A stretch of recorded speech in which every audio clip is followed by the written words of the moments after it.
Greetings and welcome to my channel. Let me be clear, if you are an individual who can be easily offended or triggered by different opinions concerning race, religion, sex, sexual preference, gender, politics, geopolitics, or basically anything at all, please be advised to discontinue at this point. To continue viewing from this point is an agreement that you are watching this video despite receiving a clear warning that you should not, and you relinquish all rights to complain to any authority or seek any compensation from myself or from the platform hosting the video. I thank you for your time and attention, and if you've decided to continue watching, I salute your fortitude.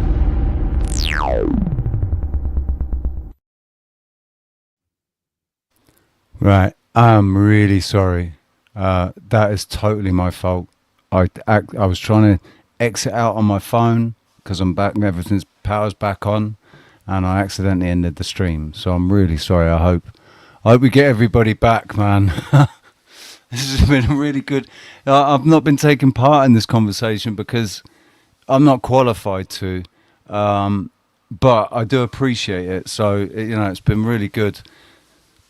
It's been good interaction, man. Can't believe I just did that. Yeah, that's a nice little intro. I like that a lot. Yeah, it's like professional, man. You got like a real YouTube channel, man. Yeah, it's hang on, let me just get rid of this because I can still hear it. I thought I'd exit it out. I got to actually close it down completely. Yeah, I've been doing this for 8 years, and yeah. The only reason I'm asking for money now on my channel is because of what happened in 2020 and what's happened since, like the result of 2020 as far as my work's concerned. Because I've been seriously affected by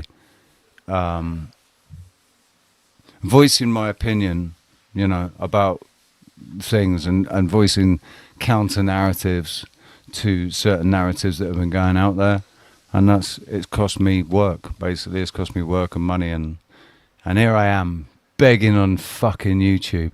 Why is there a lag on my?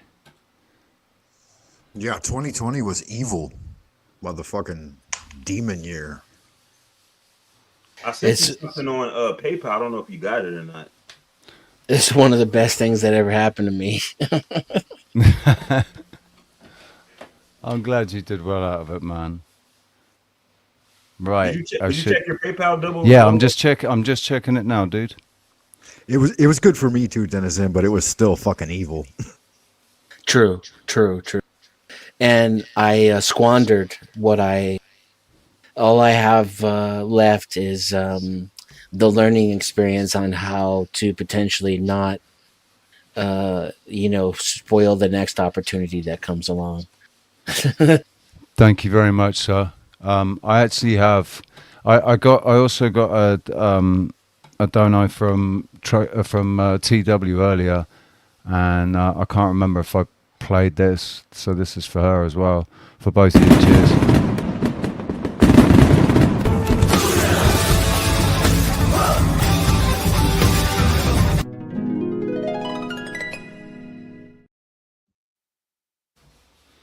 It's very camp at the end, and I'm owning it.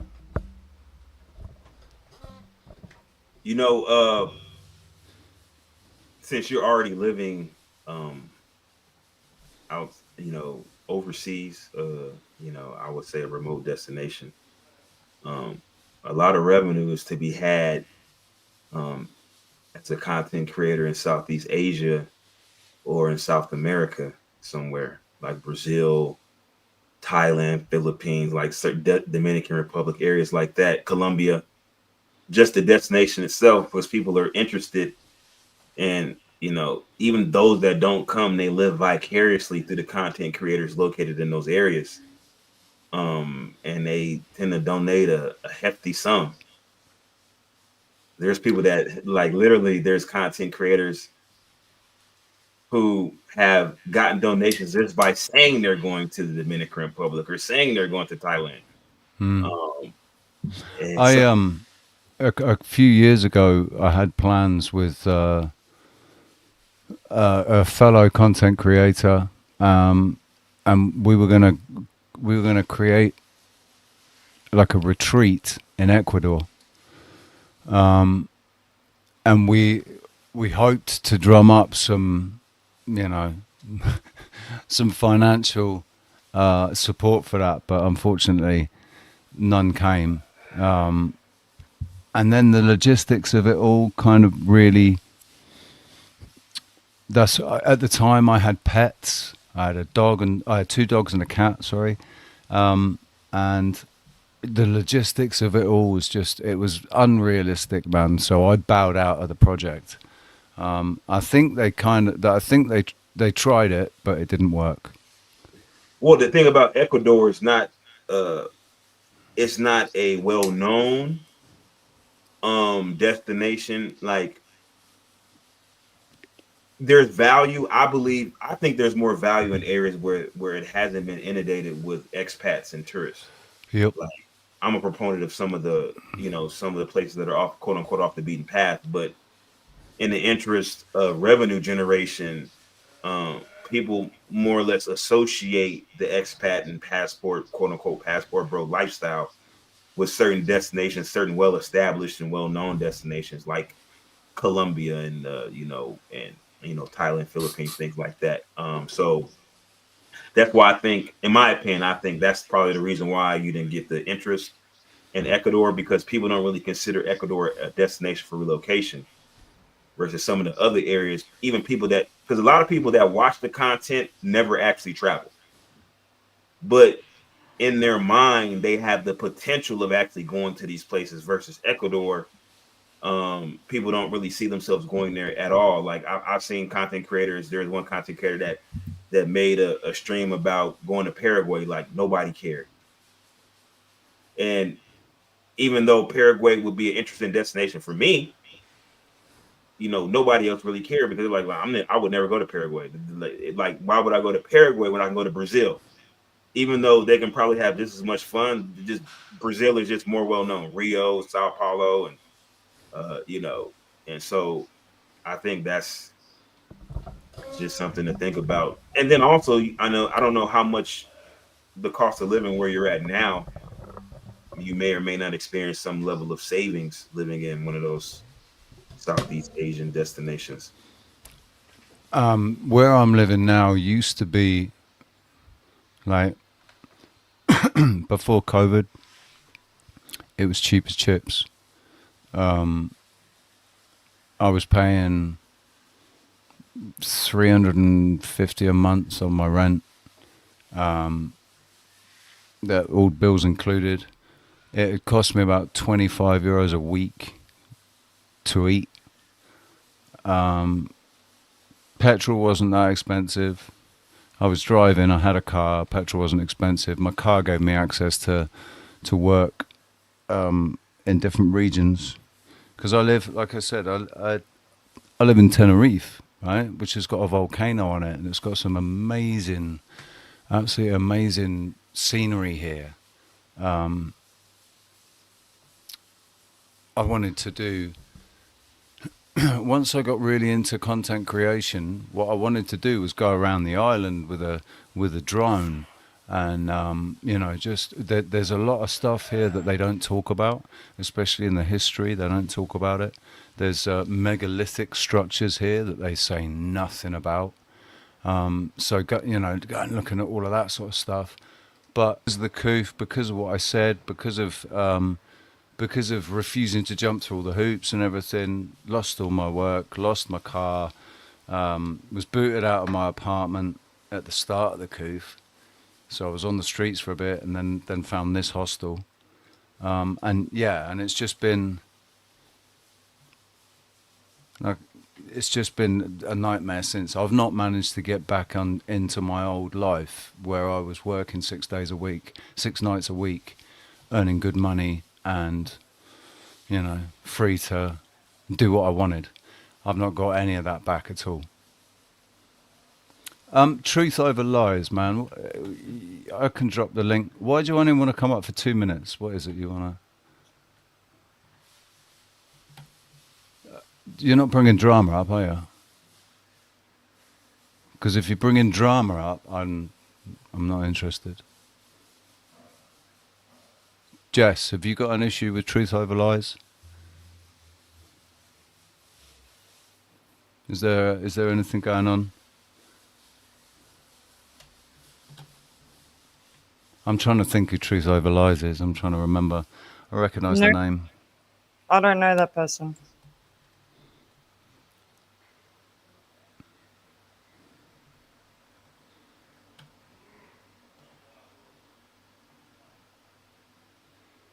Ah, dude.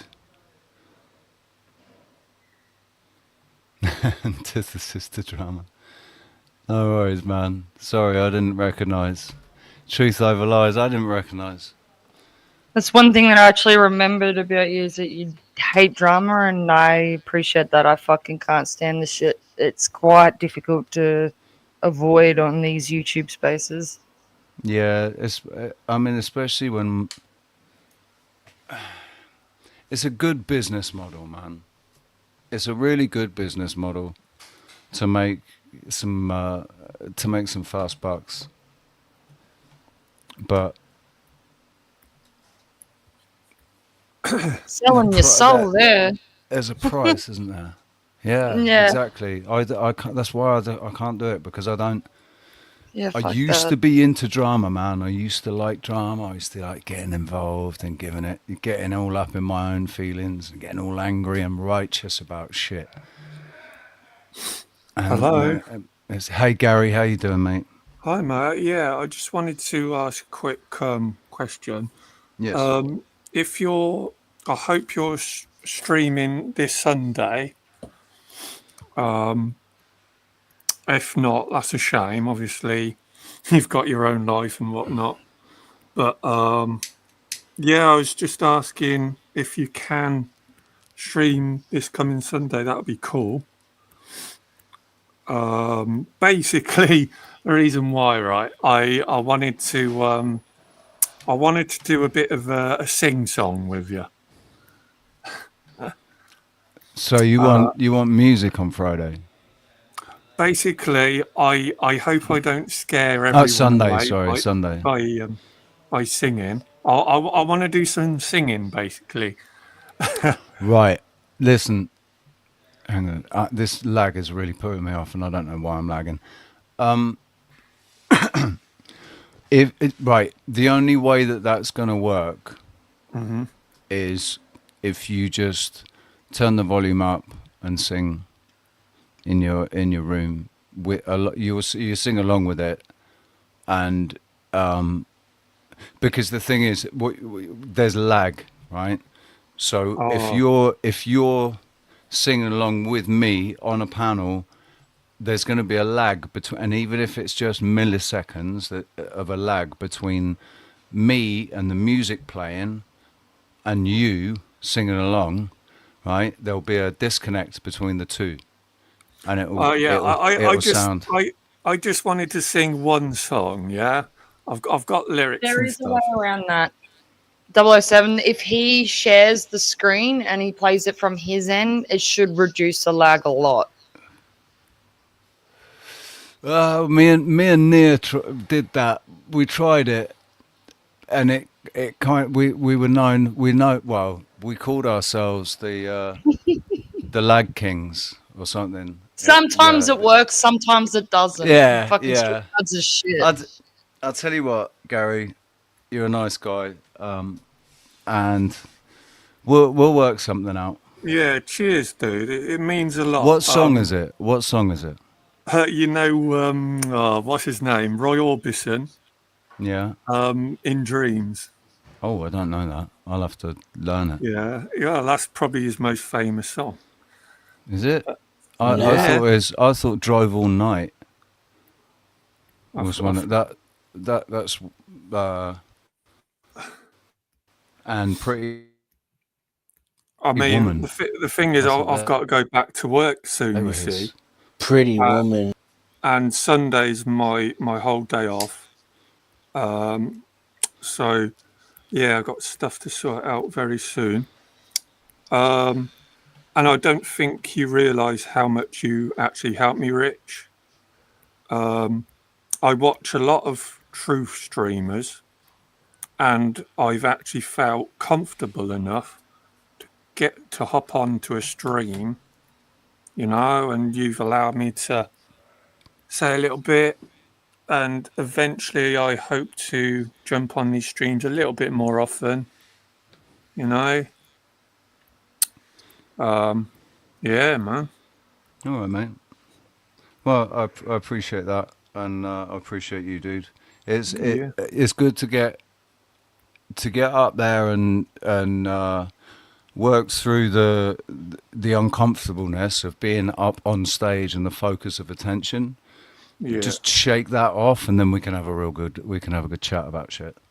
Yeah. I mean, I've a lot of the things I write a lot of stuff down. You see, and I think if people get on these panels, I think it helps to write stuff down, to remember things you're thinking about, and because it can be awkward. You jump up on panel thinking, "Oh, I'm gonna have a really good conversation," and then you're like, "Shit, what was I gonna say?"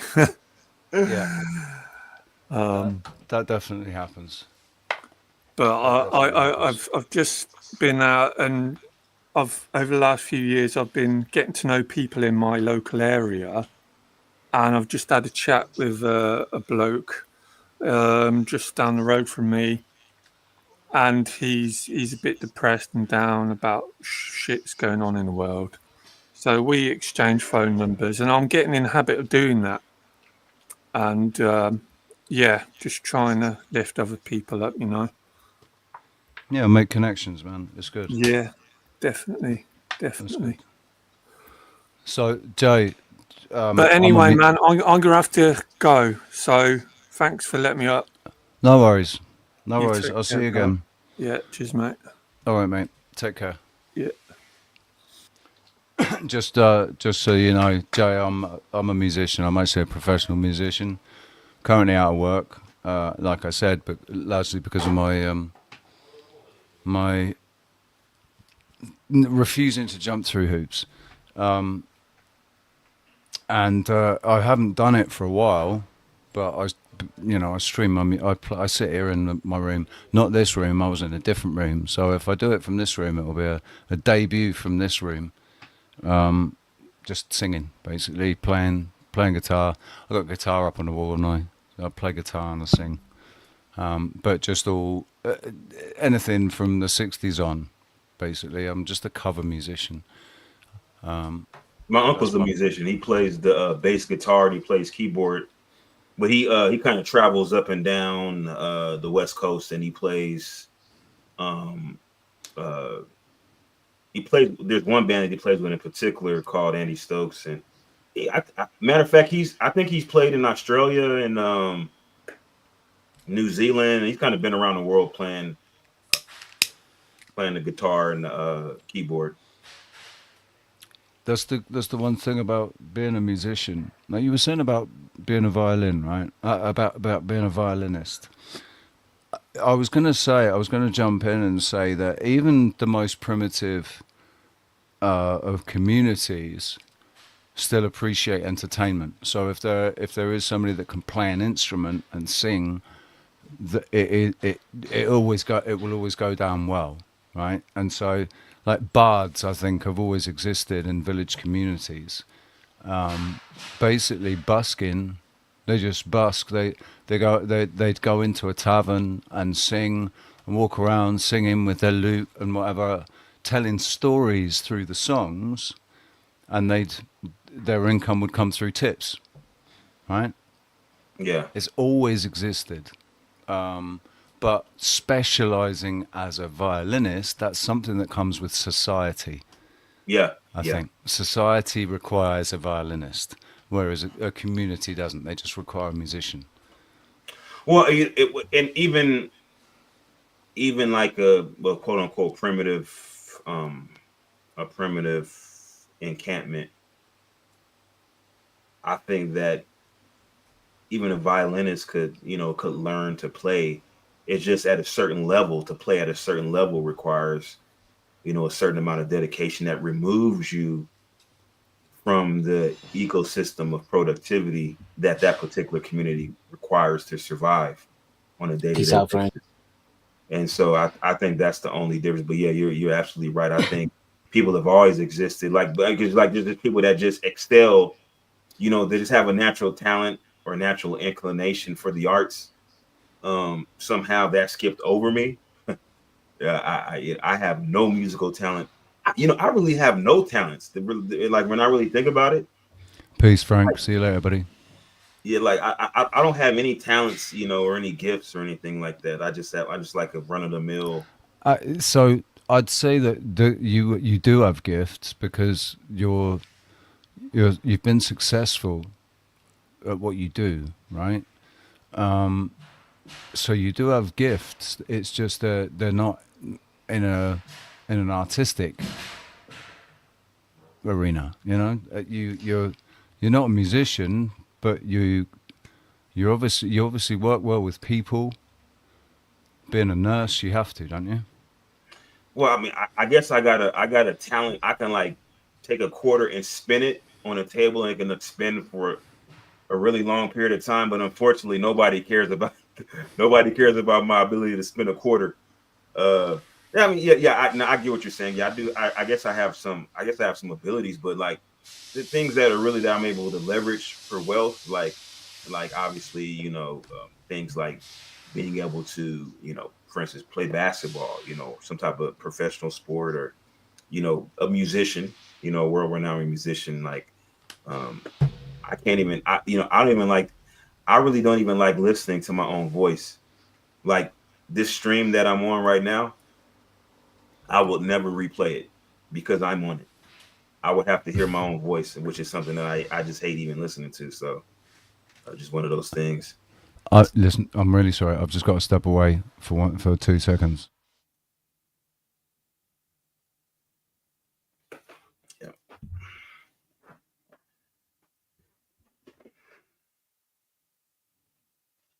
So, Dennis, then what is your talent?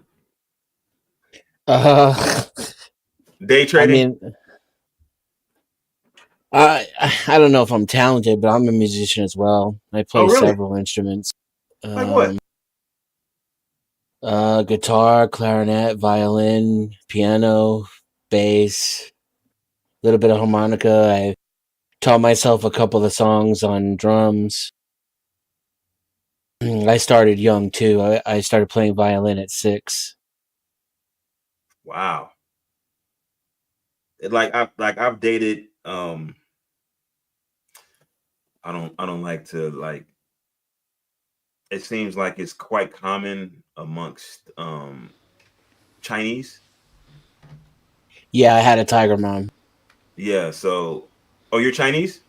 No, white tiger mom. Oh, okay. Yeah. So, But uh, yeah, same situation. yeah, I've dated. And So actually, she every was Chinese girl I've dated can play violin or piano. Every single one. my mother was raised Arabic too, so that's another. If you know anything about like Arabic culture, it's pretty strict, like Asian culture, on the children. To excel in academia. I remember the look on my mother's face. I still, to this day, remember the look on my mother's face the first time I ever got a B. Really? Like A minuses were a disappointment in my house, but when I got a B, it was like it hurt her feelings. Wow. My parents There was just got pissed shock, off. My parents just got pissed off. 'Cause my reports all said could do better. Like, isn't it? He's so full of potential. Could do better. I always got poor. That I think my mother learned how to discern when a teacher was giving valid criticism or when they were just being petty and jealous. But the grades mattered, right? Like testing was testing. That's objective. You either got it right or you didn't. You either did the work or you didn't. Yeah, I generally got good grades for like my younger years, and then like around the time I got into high school, that's when my grades like I was like skipping school. I was, getting to fights, all kind of crazy stuff. And then I had to kind of clean it up like my 11th and 12th grade year because like my ninth and 10th grade year was really bad. Then my 11th, 12th grade year, I cleaned it up. And then, college, yeah, like I think like a 3.8, GPA in college, but I did that's what you did, but I never cleaned it up. huh? I did what you did, but I never cleaned it up. Well, for me, like even I'm like a my junior high parents. dropout. Oh, you dropped out? In what year? I was in my freshman. I had enough credits to be a junior, but I was in my freshman year of high school, and I just left. I left school, got a job working in a music store Mm. as a guitar teacher and repairing guitars and amps and things. Well, I mean, if you're not on a college trajectory, high school itself really isn't a high school degree or high school diploma, excuse me, isn't like a necessity per se. Um, Especially like if you're trading, obviously you have some level of success and some people can teach themselves. Like I'm not like one of those um person that's self-taught. Mm, I need a more structured environment if it's something that I'm not interested in. Like if it's something that I'm interested in, I can teach myself all day. Like I know a lot of useless information that doesn't really help me at all. Like I'm very well versed on astronomy. Um, like very well versed on even have an understanding of some elements of quantum mechanics, but like that's not pertinent to my job. I'm not going to leverage that for economic prosperity. So it's really like a waste of time. But I just enjoy it.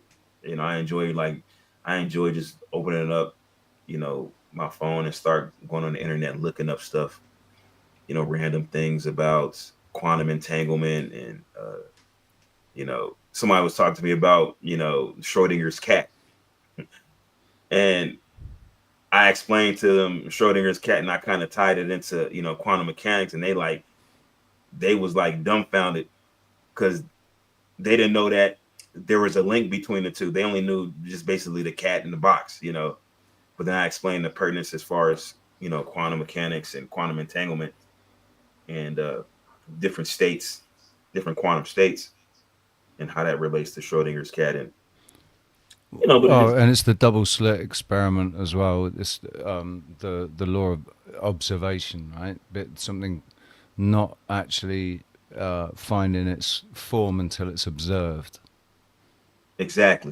exactly, yeah, I yeah. think That's that that's that's that's a better way of putting it, I think, because I I think went into this long freaking explanation, but you just summed it up really quickly. it's I think it really is more of a philosophical thing than a scientific thing. It's it's because it obviously the cat in the box is both dead and alive, but you could put it out to what I say about perception, right? And how we perceive the world that we're living on. People are seeing what they want to see. So if somebody's looking at the cat in the box and they want the cat to be alive, so they're thinking, yeah, no, the cat's alive. It's alive. It must be alive. It has to be alive. And then other people that are more pessimistic and say, no, the cat's dead. So it must be dead. It's been in there for 12 hours now. It must be dead, man. That capsule must have gone off by now. In their mind's eye, right? You've got two different scenarios, two different realities or actualities, and that's what's going on out in the real world at the moment because of people basing their perceptions on assumptions and other people's other people's perspectives, other people's perceptions. Everybody's walking around with a different story playing out in their mind, in their mind's eye, right? So with the Schrodinger's cat, bringing it back to Schrodinger's cat, it's in your mind's eye. The cat can either be dead or alive.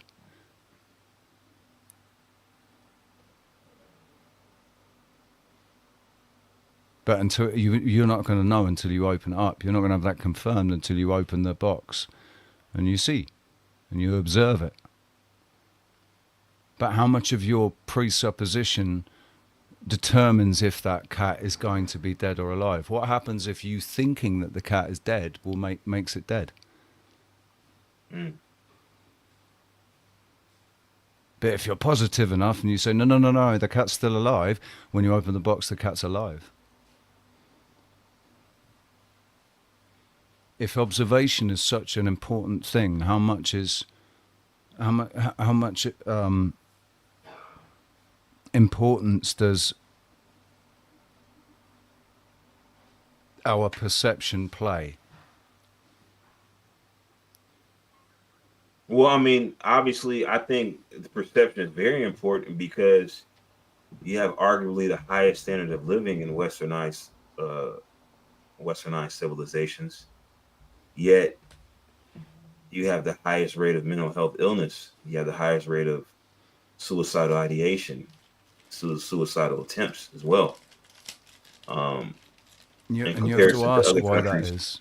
You have to ask why that. You have to ask why that is. Why are so many people just giving up or perception that they're not worth it? Or, perception, but also perception born of false perceptions, but on unrealistic aspirations or entitlement.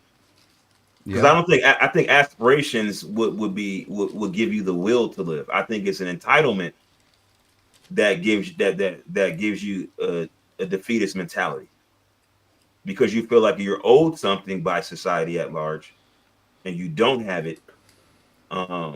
Maybe it could be something simple as peace. You think you're entitled to peace, which I believe all people should be entitled to peace to a certain degree. But when you're living, Denizen refer to it as the rat race, there is no peace.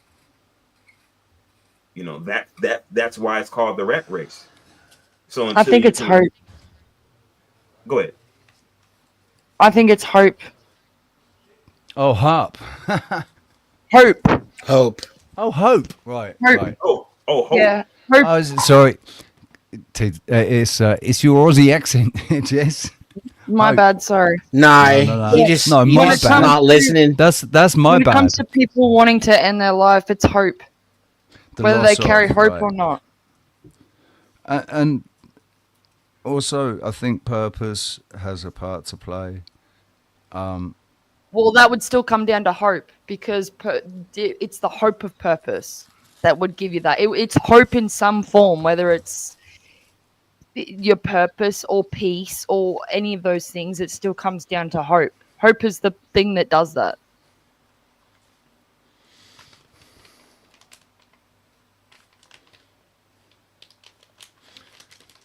I think this idea of peace and what peace is, we've got our perception of it is twisted, because you can't have peace without war, right? Yep. You need war to define peace. So really, all peace is a ceasefire, an agreement not to wage war against each other. But the thing is, the craziest thing, what pisses me off the most is the people that want a war. They only want the war so that they can control the resources, and so that they can increase their tax revenue. Right? The war isn't the people. The people don't want the fucking war. They don't need the go to a city or go to a town and do a survey and find out how many of them want to invade China or just invade the next country, and for not for themselves, for the benefit of the rich and powerful.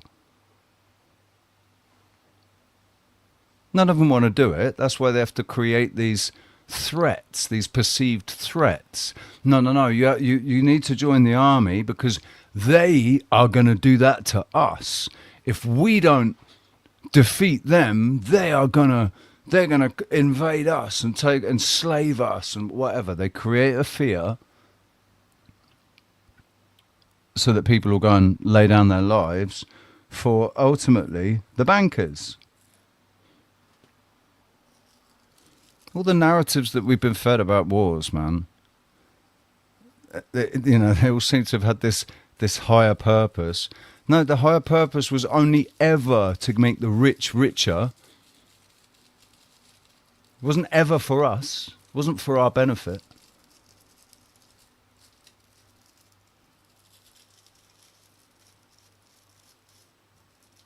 Am I wrong? No, it's generally just there's some resource there. Generally some resource, and there's an obstacle there.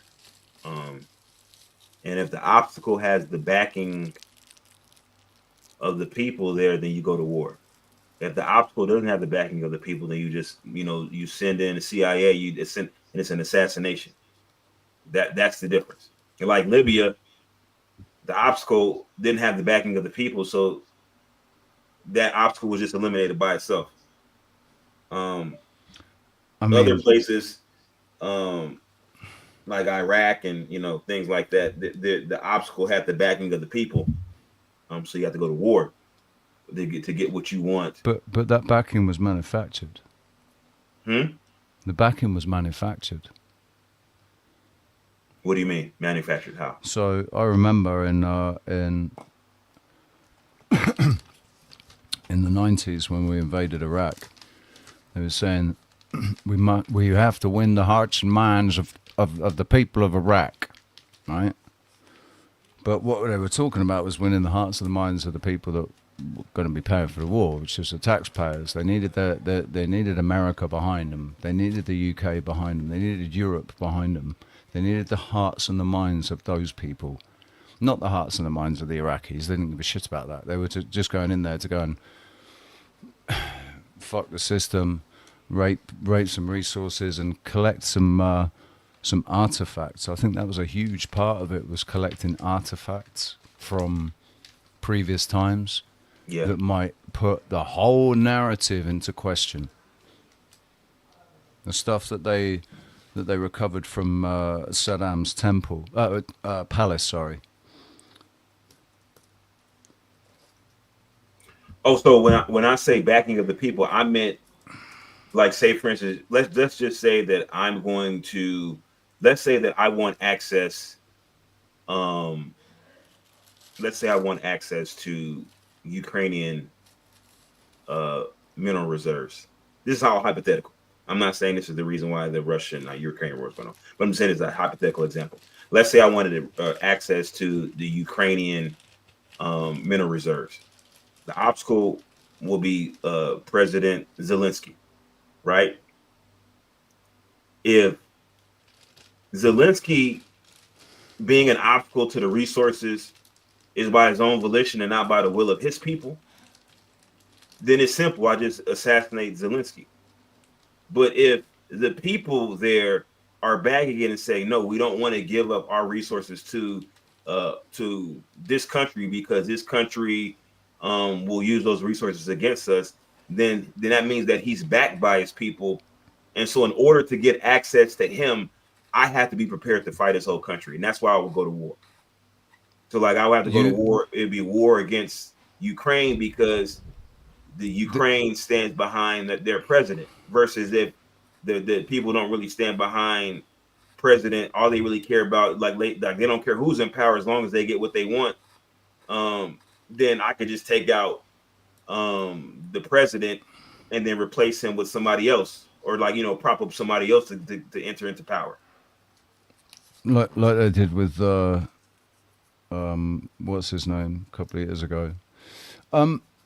That's a complete hypothetical about Russia and Ukraine. Obviously, you don't think I just want to clear, completely 100%. yeah, that because obviously just to scrub out any confusion for anybody listening, we all know that it wasn't for resources. Nothing to do with resources. That Russia invaded parts of Ukraine.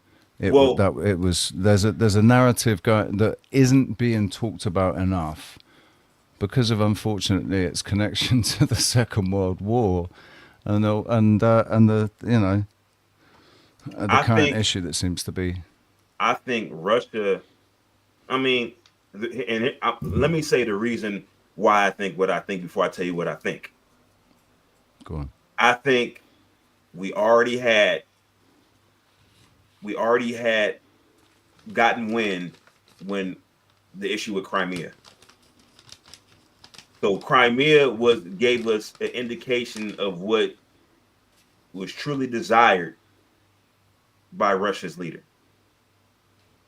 And that's a reunified, or at least somewhat reunified Soviet Union. And then the idea of being in proximity to Western powers using Ukraine as a proxy gave an impetus to invade, because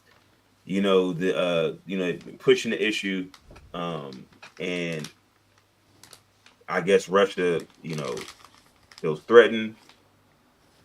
That, in addition to a desire for Soviet Union as it once was, the powerhouse, the global powerhouse that it once was. Again, it's power. I think people in power want to remain in power, and because power is not stagnant, you're either going in one direction or the other. Either you're losing power or you're amassing it. You're never staying still.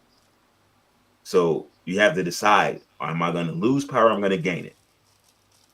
There is no in between. So, I personally, I don't think Putin has any desires to go back to USSR type Russia. I think he wants old Russia before the First World War. I think that's what he's. It was a much better place back then, before communism. I mean, we've been fed a narrative, right, to support what happened, the narrative that supports what happened. But when you look into it, you realize that the First and Second World Wars were they were only started so that the bankers wouldn't go fucking bankrupt. It was a money thing. It's nothing to do with any one person trying to exterminate an entire demographic.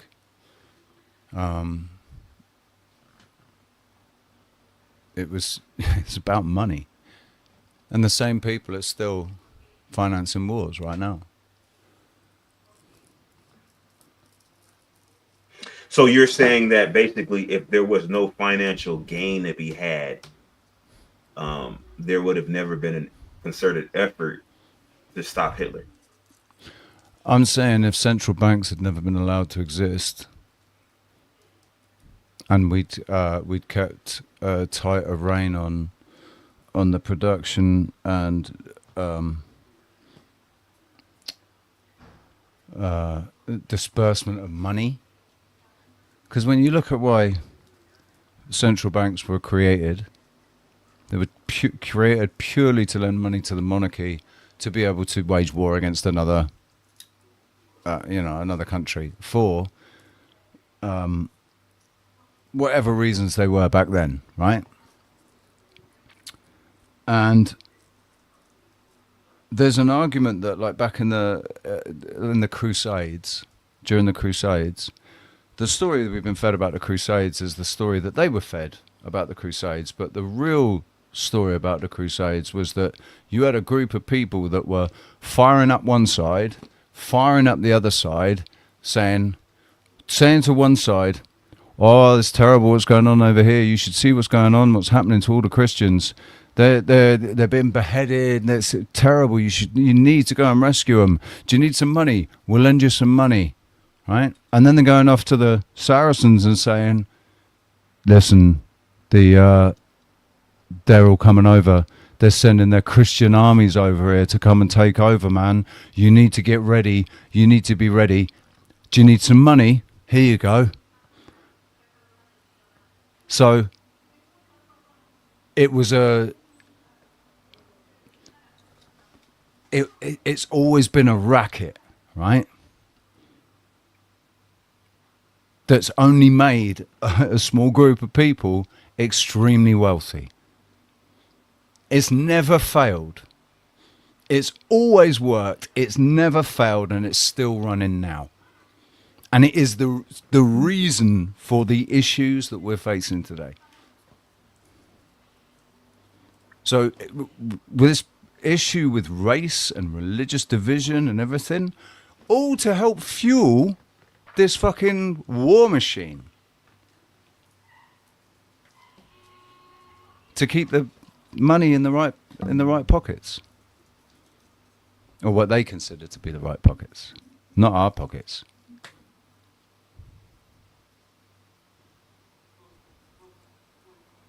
But what if we've been given a false perception of what money is? We think that money's got holds so much value because it enables stuff. But if we went back to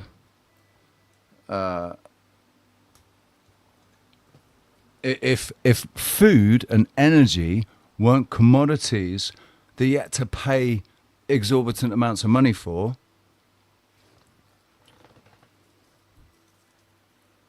money wouldn't be so important, would it? Well, food, energy, and shelter. Well, I think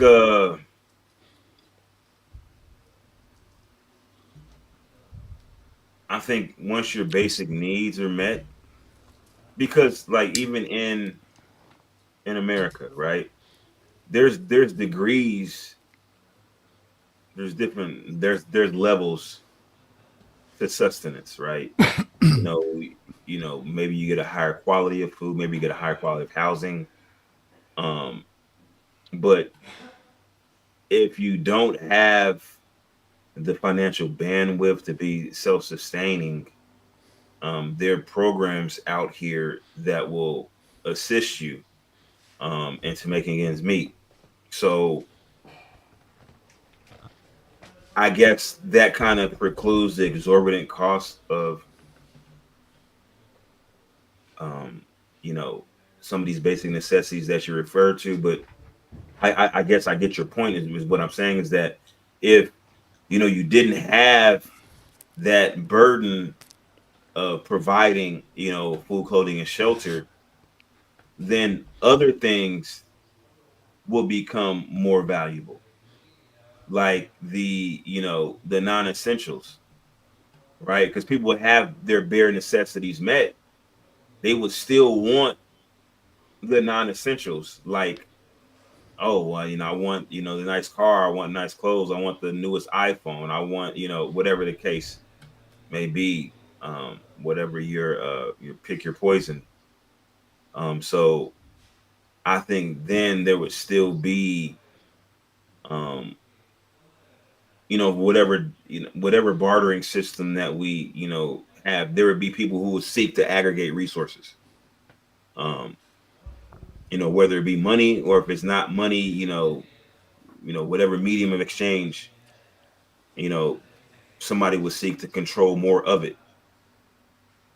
I think that's just unavoidable because there's always going to be, like I said, there's always going to be somebody who's greedy, who wants more. And once people have an example of what more is, then they're going to aspire to it. I think this is part of the problem with the internet is that, people that were poor didn't know they were poor. right? Yeah.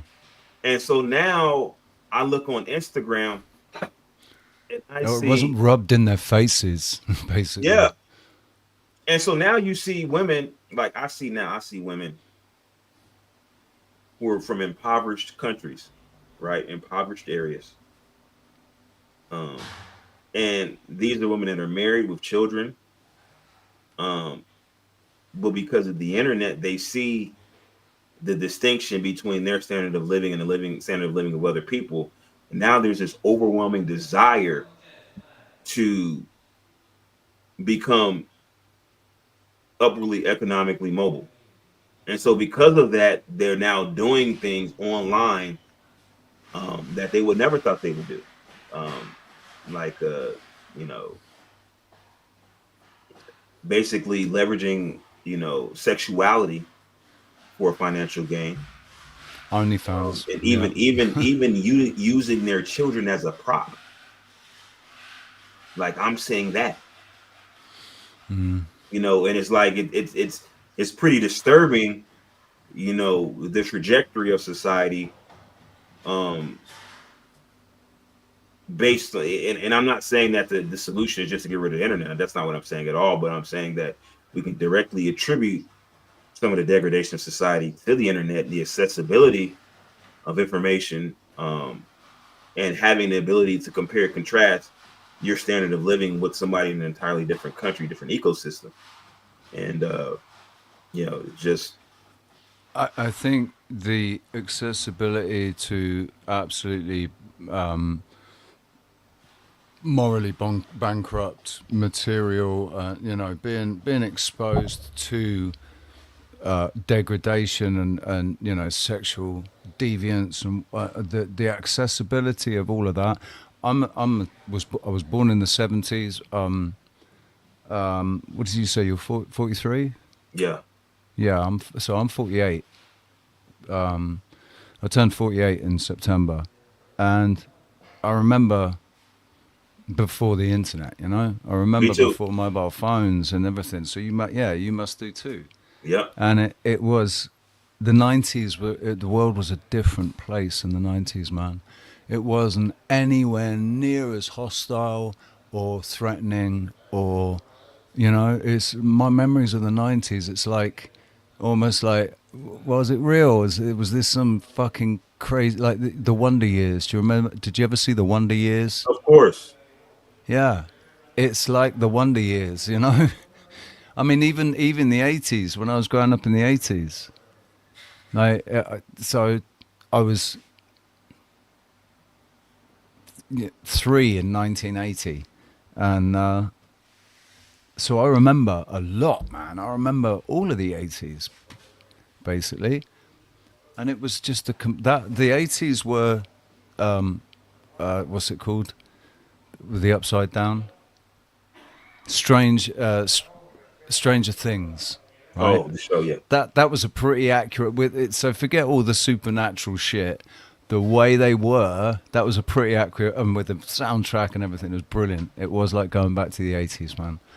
And then the 90s was just dress sense in the 90s wasn't that great. It was a bit bland, right? But it was a beautiful time to live, and there was no internet for most of it. Because the internet sort of really started coming out, becoming a big thing around 95. I think I only say that because that's when I started getting interested in it, right? So that's when it became a bigger thing for me. And I was going on Yahoo chat rooms, and I had my MySpace and all that. I adopted a little bit earlier than that. I remember trying to find, a young lad. I tried to find porn, and with dial-up modems and everything, it just took so long just to download a picture. It was ridiculous. Mm-hmm. So it just wasn't worth it. It was too much effort and too much time. I was worrying about my mum or dad walking in the fucking room, so I didn't have time. I couldn't just sit there and wait for ages. But now, Jesus, like if if I had that sort of access to that sort of material back then, I would have found it, and it would have seriously affected me, man. I mean, I think about, so I remember having, you had cable, you had the coaxial cable plug into the back. Yeah. And so, there's cable in the house, right? But only in my parents' room was the actual cable box, right? So the cable box, you get Cinemax, HBO, Showtime, whatever the case may be. So I remember watching late night Cinemax. Me and my cousin would be in my room and we'll turn to Cinemax, but we didn't have the box, so it'd be scrambled. And we sitting watching late night Cinemax, just trying to make out a breast, make out a butt cheek. Like we literally watched late night Cinemax for hours. Yep. Hours just to catch a glimpse of a woman. And then so when we really started getting on the internet, it was like, I think I want to say, like, for me, it was like probably like 93. We're getting on, they had AIM, America Online had AIM. And then it kind of progressed. Like, we would look up simple stuff, Encyclopedia Britannica, that would take forever to load. But then, like, I remember Yahoo had the Yahoo chat rooms, and they had Yahoo profiles. Now, a lot of people don't even, when I bring up Yahoo profiles, they don't even know what I'm talking about. So before the Yahoo personals, they had Yahoo profiles. So basically, with your email account, you can put a little picture by your email account. And so I would literally go through Yahoo profiles and try to find somebody that was in my area. Like, I was on this early, like, kind of, just trying to reach out, whatever. And then of course, Yahoo eventually made personals. And so then I started, going on Yahoo personal. They had Yahoo Messenger. And so you can, go in there and like, then they started adding them. You could send pictures, and then video chat eventually came later on down the line. And of course, MySpace. We had MySpace. There was like WebDate. Back then, there was a Match. I remember Match came out way back then, and these different, like, dating apps. So now people became globally accessible. So now you weren't relegated to who was in your general vicinity, because previously, your interactions were limited to how far you can drive in your car. For most people, not most people, even to this day, most people don't fly out. Most people go, driving distance, and so it really changes your perspective and what you actually feel entitled to. Because without the internet, you didn't feel as though, if this goes back to our earlier conversation, you didn't expect to find the perfect partner. You found a partner that, hey, this person, I find this person attractive, we get along, this is great. You'll be happy with that. Now you have an entire laundry list of attributes your potential partner has to have, because you have so many choices. You say, well, you know what? I got all these choices. I look on, Tinder. I got 5,000 people I can swipe through. Out of 5,000, I'm sure I can find that person that checks all my boxes. And that's just unrealistic. Even with that many choices, the idea that you'll find the perfect match is an impossibility. And it's a fool's errand. But that's kind of what happens with the internet. I mean, all the benefits, the accessibility to information, the good that it could do, it comes with a lot of drawbacks. And it's totally changed, interpersonal dynamics, irreparably, irreparable harm. And a lot of people I talk to, I'm considered, like a, older now. I'm unk now, I'm in that age bracket. So, a lot of people I talk to, they have no idea of life outside of the internet. They don't know what that's like. And like having a conversation with somebody who can't understand, not having the internet, not having a phone. Like, I remember the first time I had a cell phone, I want to say I was in either 10th or 11th grade. And back then, the cell phone was $2 for the first minute. $1, I think it was $1.25 each additional minute. So it was no calling out on that cell phone. That was basically an electronic leash. That was so my parents could reach me. But I had better not call anybody on that cell phone and run up their cell phone bill. That was like absolute no-no.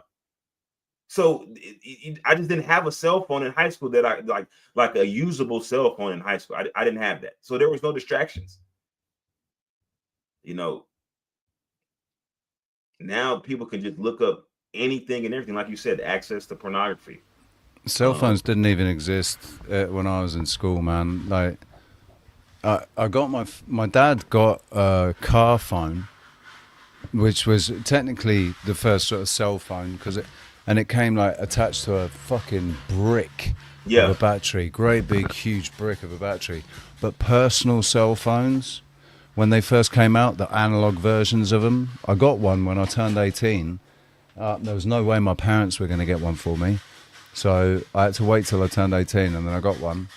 And useless. You couldn't get any coverage anywhere. It was ridiculously expensive. And I swear to God that I came up with the idea of text messaging and digital, text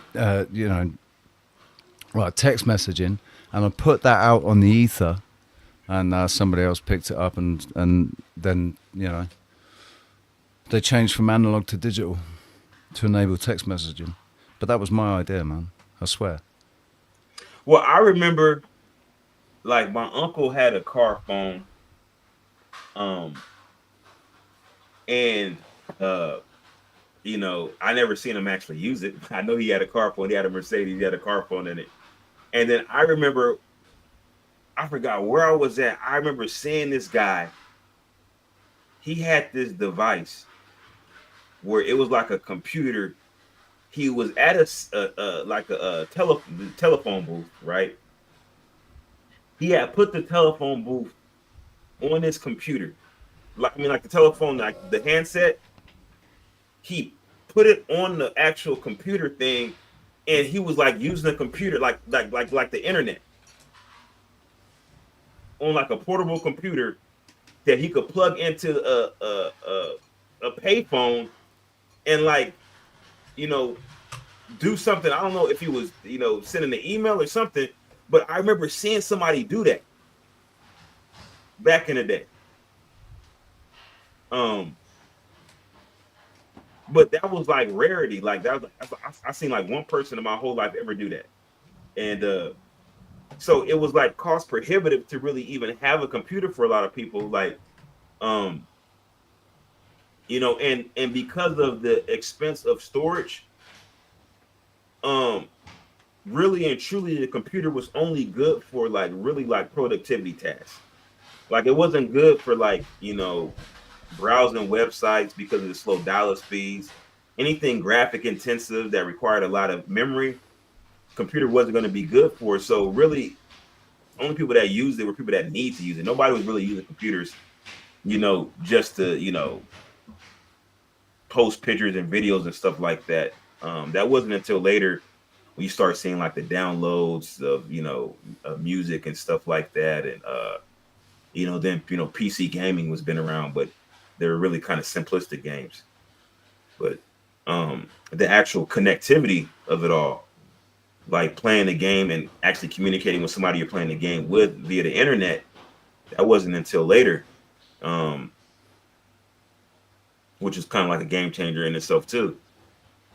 So I think it's just one of those things where Pandora's box has already been opened, and you're never going to see a return to quote unquote normalcy, because we're too far past that point, and the people are actually craving for more. They want more connectivity. They want more things accessible online.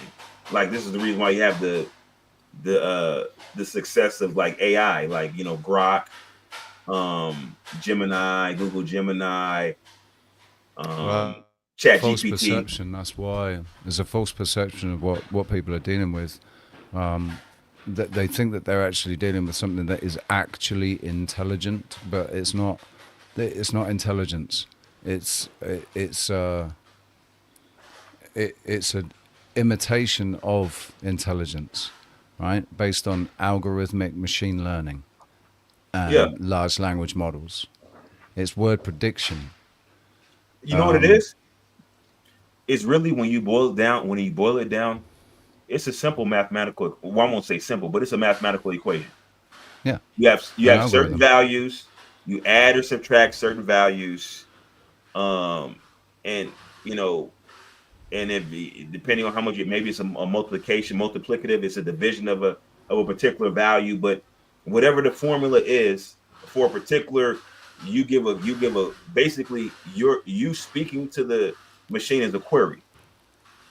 It's a query, and based on that query, there's a particular formula which for our intents and purposes we'll describe as an algorithm, and it's going to generate a response based on that. And then it's going to and what happens is that it catalogs all of your queries and responses, and then that shapes the algorithm, and then for us we perceive that as intelligence, but it's really just a compilation. It's compiled all of your queries and all of your interactions, and it's just basically a mathematical equation based on your questions and responses. That's it. Right, and reflecting, it basically it mirrors your own personality to create an affinity between the two of you, and that's why we've got people falling in love with their fucking chat GPTs and thinking that they're in relationships with them and shit. This is insanity. Like, you know what? But it's a sign of how lonely people are. But think about this. Even before the artificial intelligence really was starting to take root, right? I remember several years ago on YouTube, and I thought it was a joke at first because I just happened to come across this stream, and there was a guy. I don't know if he was a truck driver or something, but he had like a doll with him, and he was saying that it was his girlfriend. He gets it dressed, and I thought he was joking. And then I went to his Instagram because he said his Instagram online. I went to his Instagram and I saw like he had an entire page dedicated to this doll. How he got the doll dressed and all this other stuff and like all these outfits and like he went on quote unquote dates with this life-size doll. Was it like a proper sex doll? One of these. Yeah, the sex doll. And then he said that. So then he went on through his interview. Somebody was interviewing him. And he was talking about how, you know, his family disowned him. He tried to introduce the dog to his family. Like it's like, I think it's truly like some mental health stuff going on. But, like, never in a, like I guess I'm privileged because I remember a time before this. So for me, I could never develop some type of relationship with an artificial intelligence or a doll, like. That I could just never do it. Like I'd rather be alone than to rely on companionship from a doll or some artificial intelligence or something like that. Like that just right. I'm 48 years old. I've been single for 6 years now. Going on 7 years. Finally actually found peace in that, right? And found peace and contentment in being single, not needing somebody else to feel good about myself or just to feel good, you know? And I think I've been single long enough now to like the thought of getting into a relationship is like, man, yeah, I think I'm better off just being single. I'm quite happy being single, but there is there's a certain aspect of being a man. You know, yeah, I am a I'm a, I'm a man and I've got my needs, and well, they're not needs, they're wants. I don't need it, but I do want it. The last time I had it was 5.5 years ago, just before COVID. And yeah, it's been a long time, man. So a sex doll, whilst being like a sex doll, could only ever be a sex doll. It could just be something to go and get yourself off on, and that's it. To thinking that you could lay there and get intimate with it and share your feelings and your energy in that way is just absolutely alien to me, man. I can't get my head around that. But I think it's just a sign of how it really is a sign of how there's a lot of low IQ, lonely people out there. Well, and you know, I think, I think especially for men, there's a certain metric of performance necessary to have dating success for most men, right? Most men don't have the luxury of women vying for their attention without without any effort on their behalf. Like most men, if they went out to an establishment um, where male and female interactions are kind of customary, um, not one woman would approach him. That's most men. I think most men, if they went out, not one woman would approach them. They would have to be confident enough to initiate contact, right? And so, because of that, if you don't have that necessary contact, especially those that grew up in the age of the internet where they didn't have to actually approach somebody in person for an interaction, that becomes an increasingly difficult proposition. I think there was a study that showed that I want to say 40 some percent of men alive today, so that includes the previous generation, right? 47% of men, or 40 some percent of men, I'm not sure, 47, 42, something like that, percent of men have never approached a woman in their life. That's incredible. Yeah, I wish I have to look up that study again, but yeah, I remember reading that and I was like, this is just insanity. Where and it's not sustainable because the way Mm. society is designed, you need a larger base, a larger population base to replace and sustain and support the aging population. This is the reason why you have places like Japan and Korea going down the tubes because they have an upside down inverted uh, pyramid, an inverted population pyramid where a majority of their people are aging and elderly, Was and because they so put a cap on reproduction, didn't they? That it was a one child policy for a long time, and also they were discarding the girls, weren't they? well, not only that, um, I think there's an element of the culture that developed there, an unchecked culture where you know I think that and this I'm only speculating based on what I've heard from I know a lot of people that have actually spent a lot of time in Asia, in particular in Japan, and from what they tell me, that the culture there is a little bit cold and facetious in that um it's not um it's frowned upon to be like how Americans are, kind of, tell it like it is, that type of personality. Like people don't tell it like it is. They're So they're also extremely racist, right? So a Westerner is never ever going to be able to fully integrate into and assimilate into an Asian, Eastern life. Like true. Frank Monday, he's gone now. It's a shame he's not still here because he can speak from experience. I think I'm pretty sure that he'll agree that although he's been welcomed, I mean, I'm not sure of the situation. I think he's married. I'm sure he's been welcomed by the family, but there's an element of detachment because he's not Chinese. Yeah. He's been there for 30 years, 40 years, whatever it is. He teaches, he's respected, and he's done his best. He's done a lot to assimilate and to understand the culture, to understand the history and the culture and everything. But there's always going to be this disconnect because he's not Chinese. Yep. And I think that's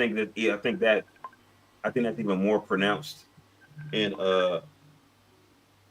You go ahead and answer that, man, if you need to. no, I don't need to answer that. I think it's even more pronounced in Japan. And Korea. And Korea. I think Japan is the hardest from what I've understood from people that have been to both. Japan is going to be the most difficult. Like, and when I say difficult, I mean you'll never ever be accepted in Japanese culture as an outsider. Korea, you have a little bit more of a chance. China, you have more of a chance than the other two. But yeah, and even amongst the people that are actually of the culture, formulating and maintaining connections is difficult, from my understanding. Like Japanese people in Japan, the formulating and maintaining relationships with people, even like not just sexual, but even platonic relationships. I think, from what I understand, is very difficult because of just the way the culture is. Like people, they taking into consideration blood type. Japanese want to know, if you're going to go out with a Japanese girl, she'll want to know what blood type you are, and if you're so compatible. what's the preferred blood type? No, it's just about your blood type being compatible with their own. So O negative is only going to want to get with an O negative, right? A positive, I don't know how it works out. I've not looked into it that deeply, but I know that is something that's a consideration. They're more about blood type than they are about star signs, right? We think that there's this compatibility between star signs. I remember when I was at school and I was in love with this girl, I thought it meant so much because we were perfectly matched in our star signs, right? But it's all about blood type. Because if like you have different diets, blood type, we're not actually. We've been made completely ignorant to how important your blood type is as far as negative or positive. If it's rhesus negative or rhesus positive, and then all the different connotations of those two, right? Japanese culture know all about it. It's really important to them. Why are we kept in the dark on it?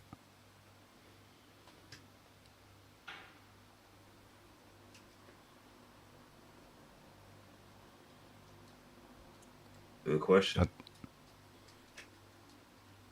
I mean, I think as a society, we're kept in the dark. Well, even the most simplistic things. I mean, I don't know about the UK, but in America, like, we have 12 years of standard education, then maybe if you include kindergarten, then for some people they go to preschool. So preschool, kindergarten, and then, K through 12, first through 12th grade, right? And there's not an emphasis on law, right? And everybody's expected to know and understand the law, to be a law-abiding citizen, but that's not emphasized. You may have a year, U.S. government. I think there's I don't know if I took This is your government, but it's not like specifically law. Like everybody, I think everybody should have, you know, um, if you go to school for 12 years, there should be 6 years of that. You should be taught, you should be learning law. So that way, once you actually graduate from high school, you should be a functioning member of society, knowing law, knowing, the fundamentals of credit, you know, um, you know, life, simple life skills. Um, I think those are important. But we don't learn these things, and so then once you get out, people who graduate high school, they're still highly dependent, you know. And I think if people were more independent, they will become a threat. The general populace will become a threat to those that are currently in power, those who have amassed wealth. Because people will say, well, people will start asking questions why. Because I think number one, the main thing is to become financially stable. A lot of people are not even financially stable, right? And a lot of that is, because they don't have the life skills to function in society. They don't have the education to have they don't have a viable skill that they can leverage for finances. And so having that that level of financial self-sufficiency, that gives you the intellectual bandwidth to start asking questions why. As long as you're distracted with just trying to make ends meet, any free time you have is just going to be spent just trying to enjoy yourself so you don't think about making ends meet, right? But if you have money, your bills, you have enough money that like you don't have to worry about losing your job for 6 months, you're good. Then you start to ask other questions. You start to really think about stuff. How the world really works, and what is the meaning of all this, and where will I be in 10 years? And when you start asking those type of questions, you start saying, well, wait a minute, there's really a lot of dysfunction going on. I mean, I'd say that is why the people that have woken up, or certainly, especially people that woke up after 2020, to a different reality. They saw the world in a different way. When I say wake up, that's what I mean. Just that they saw the world in a different way. They had a different perception of things that conflicted with the perception that they were that was being forced down their throat by mainstream media and everything. But with all the people, I've been I guess a truth seeker since 2009. But I didn't. My focus was I was very focused for 4 years, and then I broadened my scope because I accepted. It took 4 years for me to accept that, to get over my own cognitive dissonance about the fact that the world really wasn't the way I thought it was at all. That they were allowed to pull off these incredibly dangerous fucking scams in complete secret and make everybody disbelieve their own eyes, only to then, a few years later, they admit it now that they do geoengineering and shit.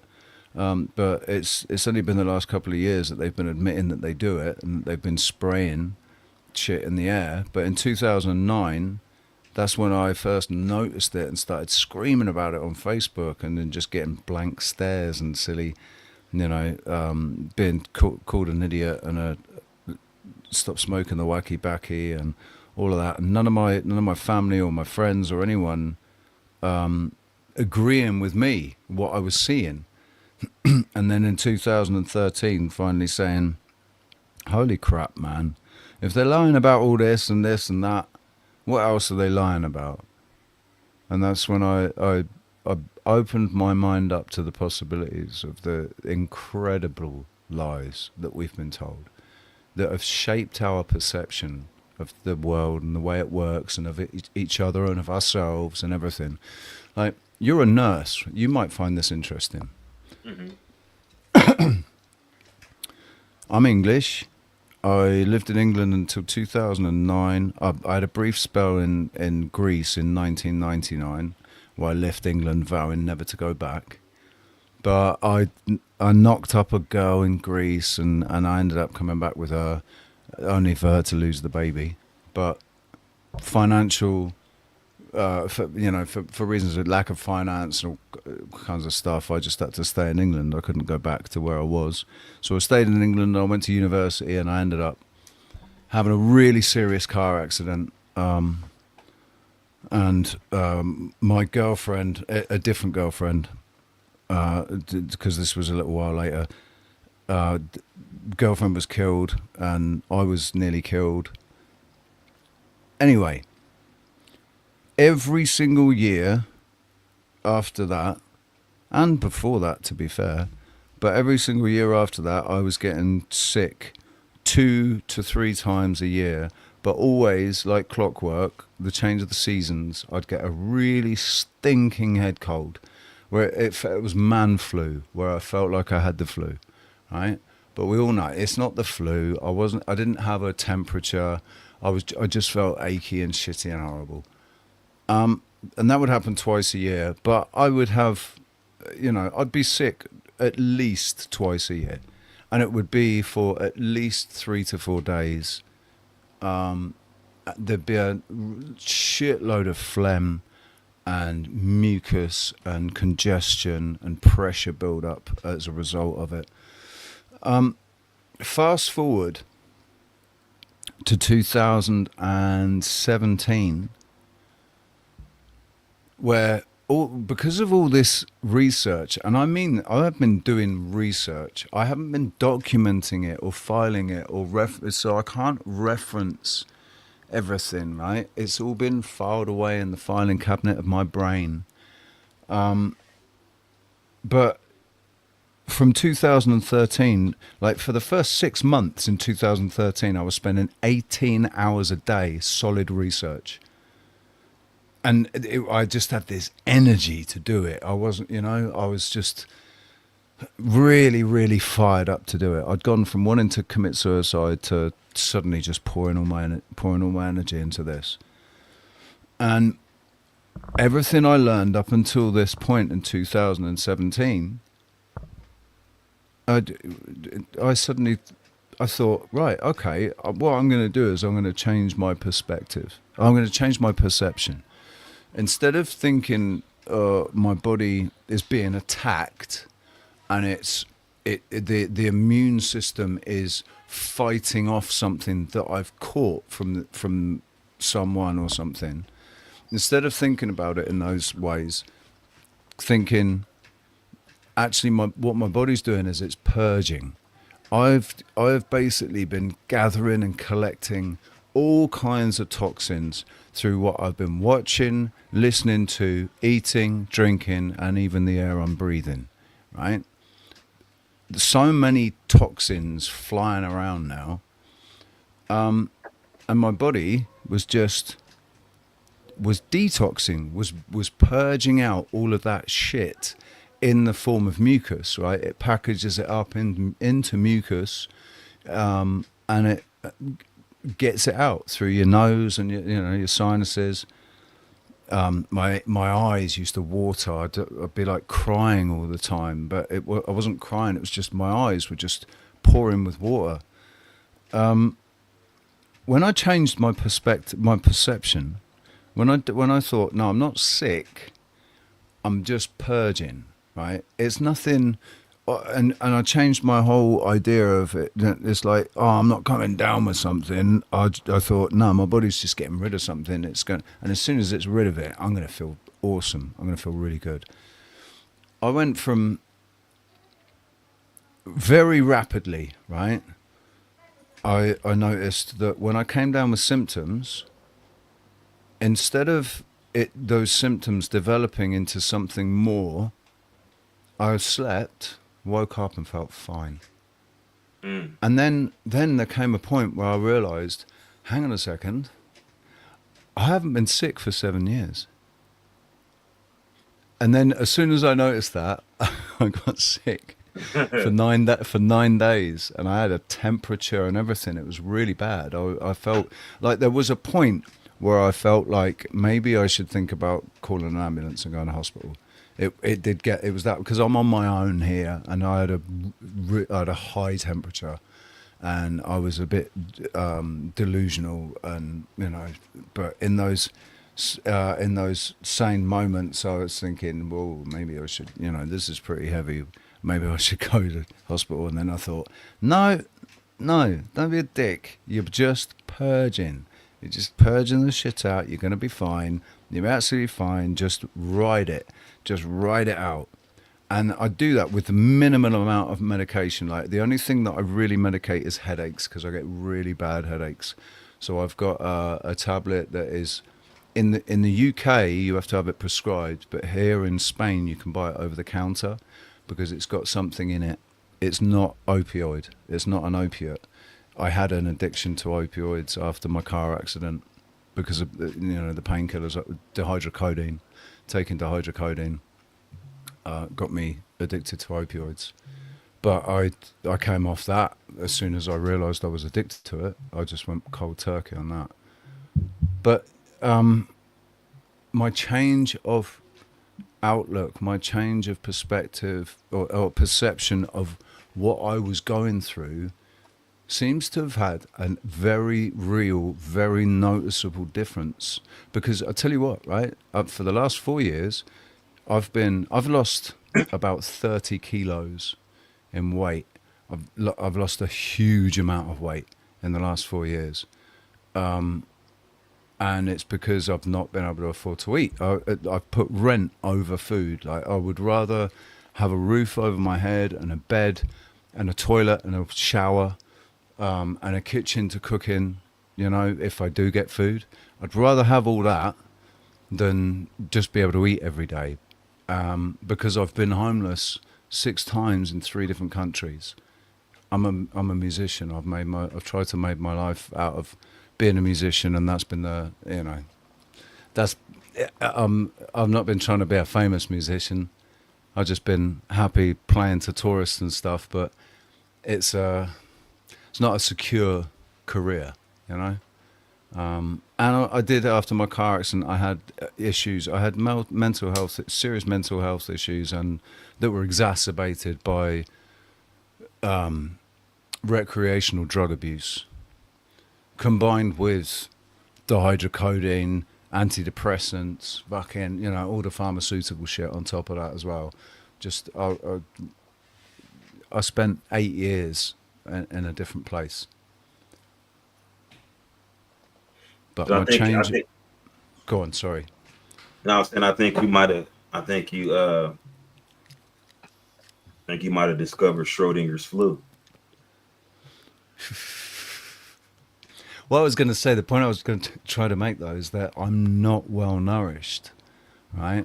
And I haven't been for 4 years. I've been really badly nourished. I've been living on coffee and condensed milk most of the time, right? Because, not now. Now I get to eat, it's like,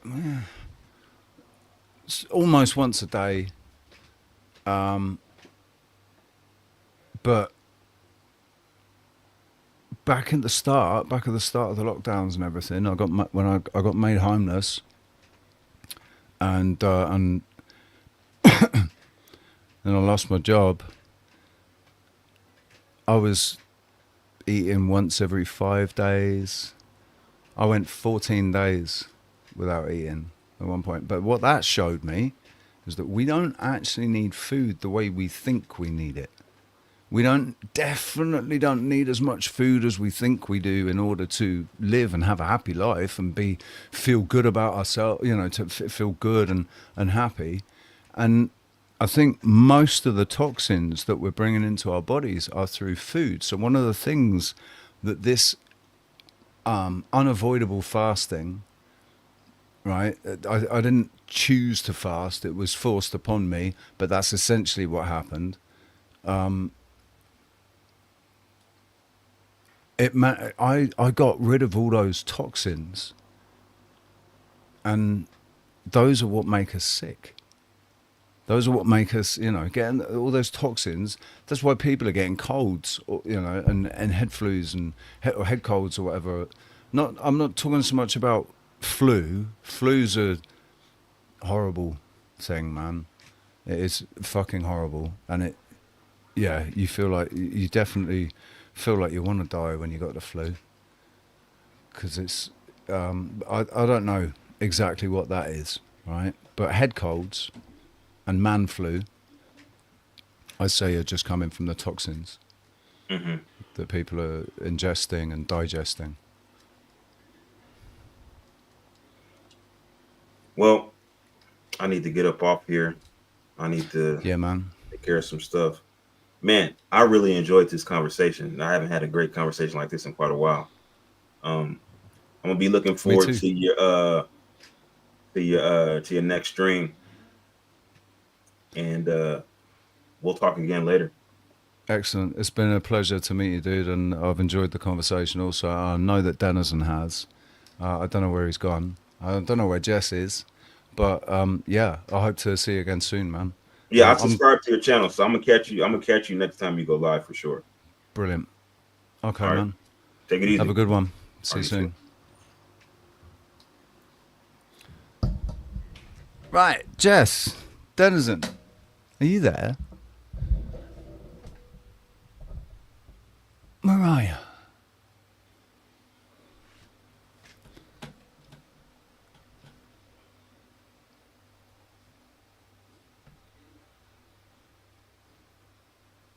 Let's see what kind of smoke this little guy makes for science and for the vlog, of course. When we relate to each other with attentive and generous gaze, Simone Weil said, attention is the purest form of generosity. Celebrate good times, come on. Let's celebrate. Hey, here I am in chat. It says, when a woman pulls a knife on you, give her a jar of mayonnaise and her instincts will kick in.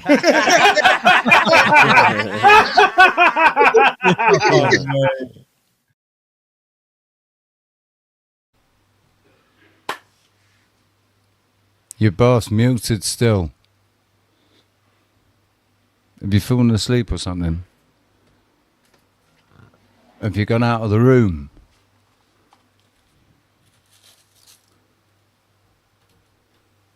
Jason Denizen! Where are you?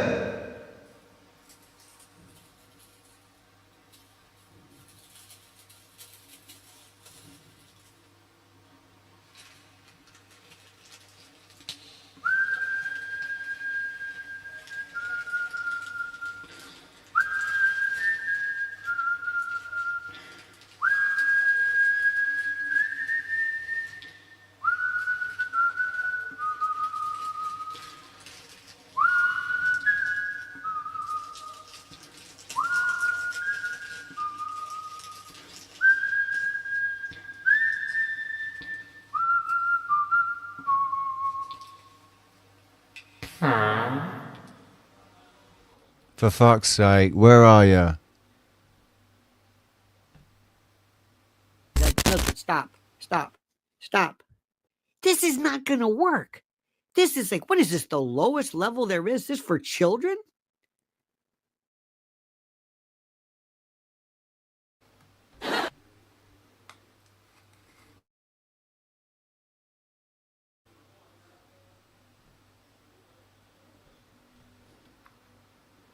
Right. Denizen and Jess have both unfortunately had strokes whilst watching. They're sat there with drool coming out of their mouths and eyes looking up at the ceiling. We got space for 7 people. Lexi. Is that you, Lexi, or is that a different Lexi? That's what I want to know. You need to come up here and let me know which Lexi it is.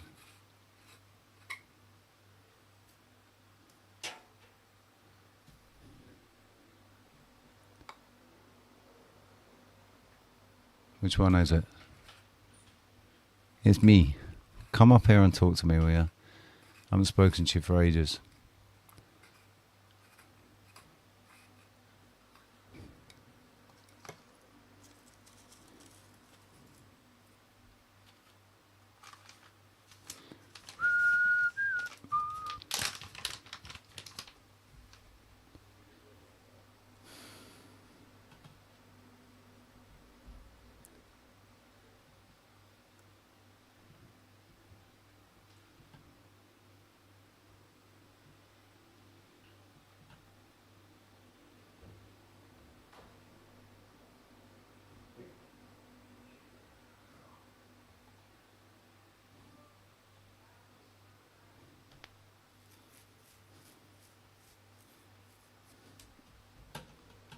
Here's the link again.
Is now widely held in Britain to be screwing the entire country.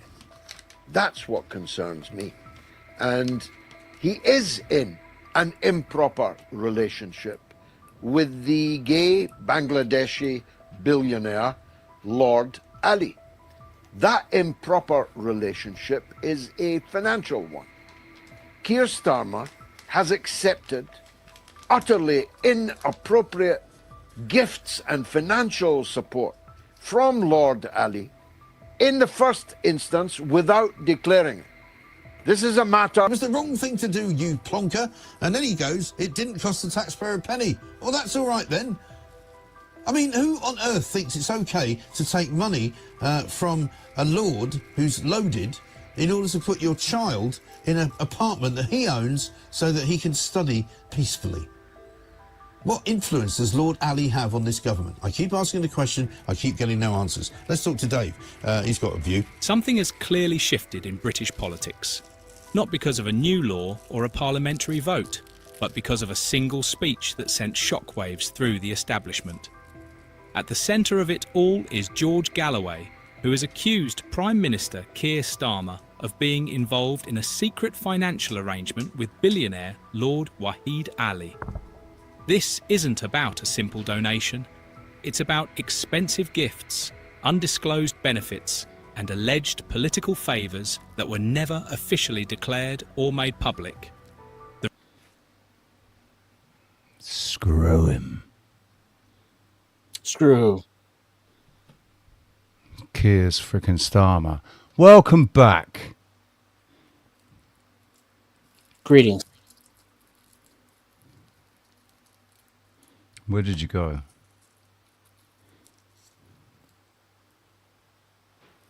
I went and had a game session with Satucci.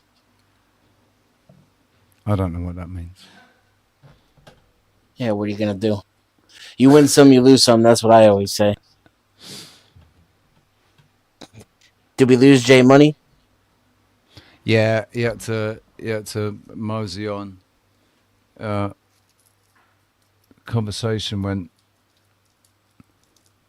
Yeah, we started talking about health. I was talking about basically my own experience of not really getting sick anymore, but it just being really a change of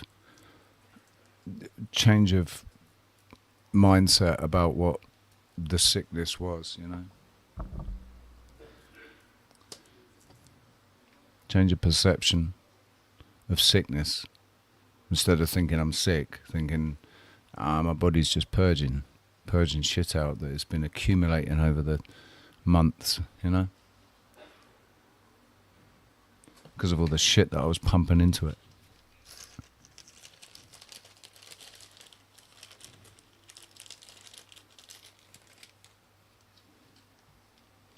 Since doing that, I've changed. You must eat differently, right? Yeah, basically ate a lot less. Yeah. I can't, you know, yeah, I don't eat like I used to.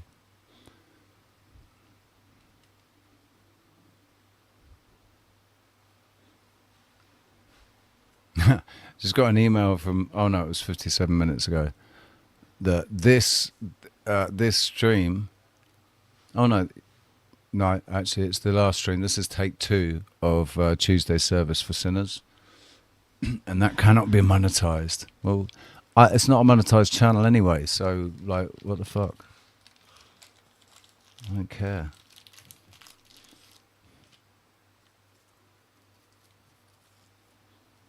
Don't forget, invitations going out again.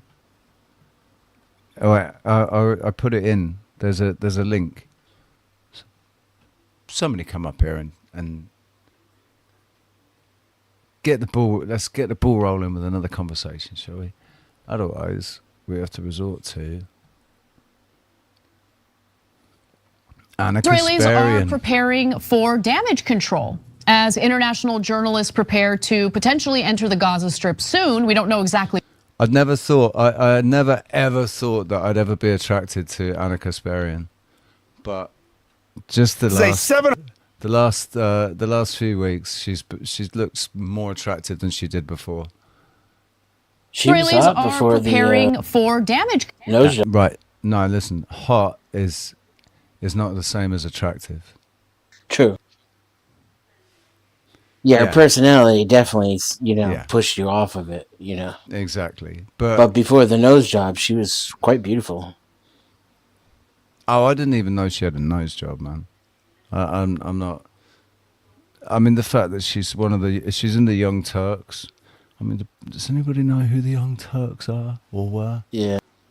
It's like, come on. Yeah, they fought against the Armenians, right? Rebelled. Well, the Young Turks were Mujahideen, weren't they?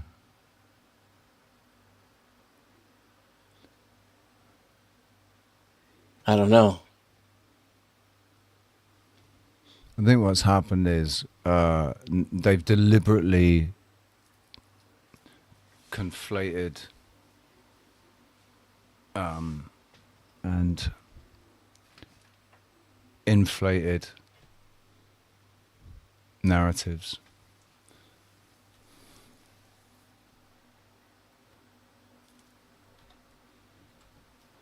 Guys, you can just watch me go live, but no one will. They're afraid.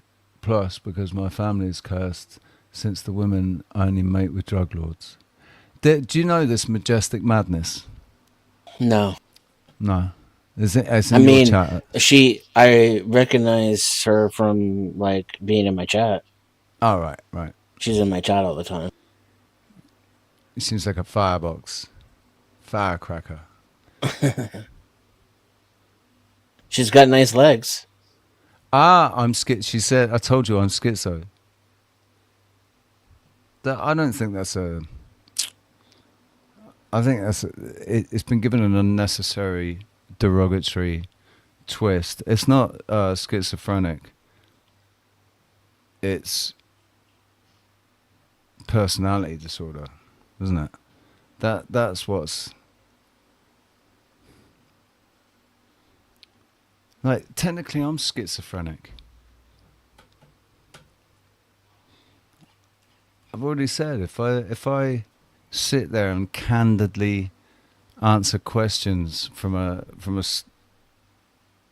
psychiatrist, I think I'm going to tick enough boxes to be called paranoid schizophrenic. You think? I think. I don't know. If you're not diagnosed, I wouldn't make that presumption. Well, no, I'm not. I'm just saying, if I were to be candid about what goes on in my head, right? But I'm of enough... I think, I've got my explanations to what that is. But to tell a psychiatrist that there are absolutely intelligent entities that do not have bodies, and they are able to manipulate thought and, to a certain extent, feelings,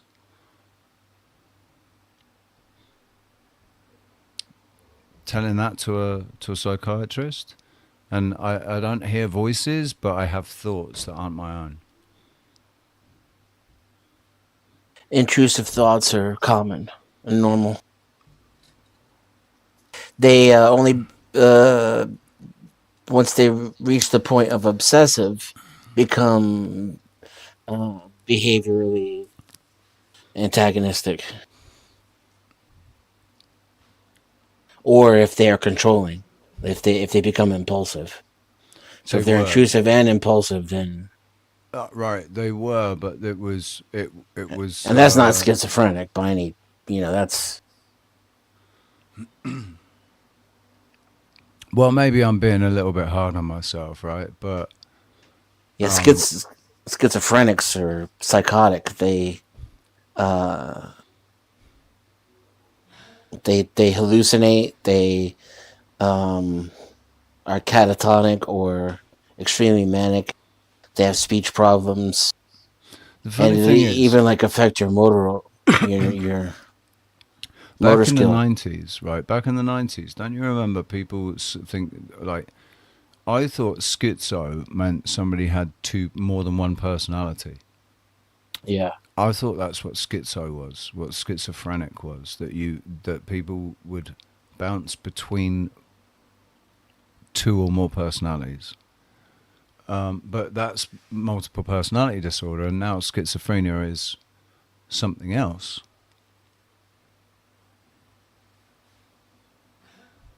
Do you remember that? Do you remember when it seemed everybody thought that schizophrenia was basically what is now multiple personality disorder? Yeah, I mean, it's always been incorrect, though.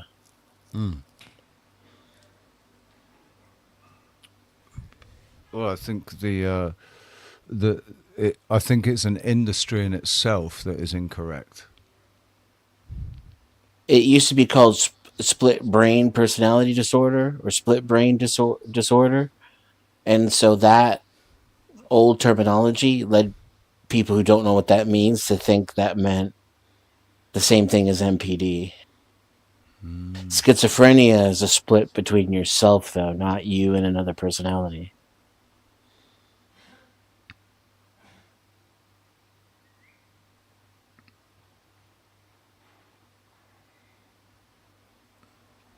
Well, I've had 2 lengthy conversations with myself in the mirror, and it wasn't me that I was talking to.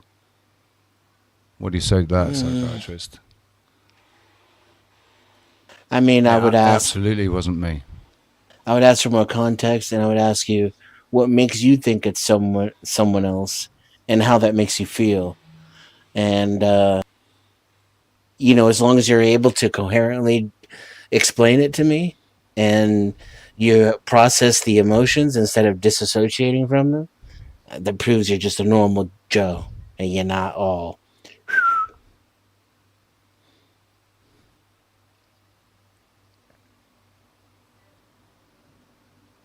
Like, you could be a fucking nutball, but you're not crazy. The funny thing is, in the first encounter, I asked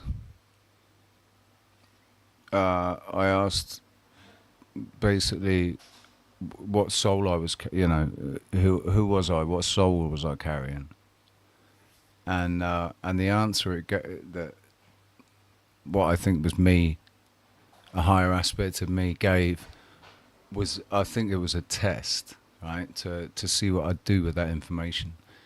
And I think there are certain people that would have run off with that information and tried to make content out of it, right?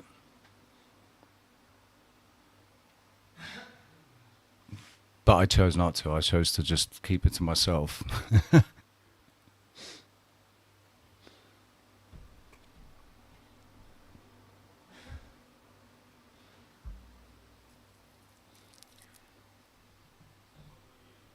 Jess, are you awake? What's going on? I think maybe Jess has fallen asleep, because it is, I don't know what time it is there. Well, actually, it's only going to be 8 o'clock in the evening. Isn't it? Where is Jess? Morning, I think. No, Jess is in Australia, so she's only maximum 12 hours ahead, right? It's almost 4 in the morning. Depending, it could be 1:30, or it could be. I didn't realise what time it was here, and on Greenwich Mean Time, it's bloody. It's 18 minutes to 5. Crikey. I don't know how long my first stream was. It must have been about 4.5 hours or something. 5, yeah. It was over 5. Well, I'll tell you what, I'm going to keep this one within 2, so that the AI, StreamYard AI, can do something with it. I'm going to bring it to an end. Thank you very much for your participation, Dennis, and I hope you enjoyed the conversation with Jay earlier. He's subbed and he's going to be back, so hopefully... Yeah, that was dope. I was hoping to get into health with him, too. Since that's his area of expertise. Yeah. So, yeah, hopefully there'll be more of that to come for sure. And Jess, if you can hear me in your sleep there, sweetheart, thank you. Thank you for coming on. Thank you for what you said. And I look forward to chatting to you in the future. And to the chat room, thank you very much, everybody, for being there. Love y'all. And yeah, peace out, guys. I'll see you all, maybe later today, but probably tomorrow. Sweet dreams. Peace. Donation. It's a donation. I thought it was a trash. Don't be getting on. Put some money in there.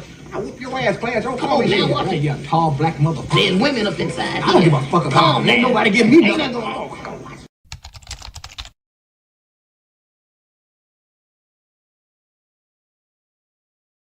Okay, that is it. Stop it. You cannot blow up my head with your mind. Then I'll settle for an aneurysm.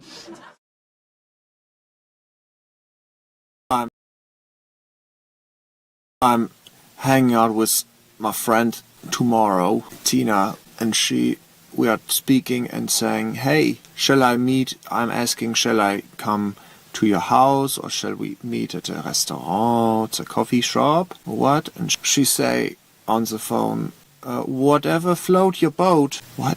Why do you say this? I do not. Number one, I have no boat. I have the car. Okay. So what float my boat? Nothing. as I do not own it. But even if it is a metaphor, your boat, my boat, what float my metaphor boat? I can tell you what floated. No holes in the boat. That float my boat, you know? No tidal east wave. This float my boat. Do not put large monster in my boat. That would sink it. So, what float my boat? What is it? The science float my boat. It's buoyance. Buoyanzo. Buoyanza. Buoyancy. What float my boat? What you think is float my boat? Magic? What, you think a Merlin man is under the water of my metaphor boat? And hold with the hand and make a spell? A floaty spell? What a load of oh shit! Something's in the water, I think. I think it's in the water, and it might be the same shit that's turning the frickin' frogs gray. You know what I mean? You know, Alex Jones. Shut it down!